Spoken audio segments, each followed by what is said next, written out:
Hello hello ladies, ఆగండి. స్వయంగా ప్లక్కర్తో ఐబ్రోస్ని లాక్కుంటున్నారా? రేజర్తో eyebrows shaping చేసుకుంటున్నారా? లేదా మీకు కొద్దో గొప్ప నేర్చుకున్న బ్యూటీ కోర్స్తో మీ ఐబ్రోస్ని మీరు స్వయంగా చేసుకుంటున్నారా? అయితే మీరు బిగ్ మిస్టేక్ చేస్తున్నట్టు. చూడండి, స్వయంగా చేసుకుంటే మీ ఐబ్రో స్కిన్ ఏదైతే ఉందో జారి మీ ఐబాల్ మీద పడుతుంది. రకరకాల టూల్స్ యూజ్ చేసి మీ స్కిన్ని, మీ హెయిర్ని పాడు చేసుకోకండి. ఐబ్రో షేపింగ్ ఎంత ఇంపార్టెంట్ తెలుసా మన ఫేస్కి? ఇలా స్వయంగా చేసుకోకుండా బ్యూటిషియన్స్ దగ్గరికి వెళ్ళే ఐబ్రోస్ చేసుకోండి.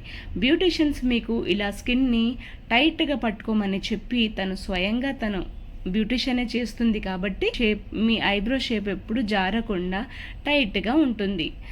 ఇలాంటి మంచి మంచి ఇన్ఫర్మేషన్ని మీరు తెలుసుకోవాలనుకుంటున్నారా? నా ఛానల్ని లైక్ చేయండి, షేర్ చేయండి అండ్ సబ్స్క్రైబ్ చేయండి. Thank you so much.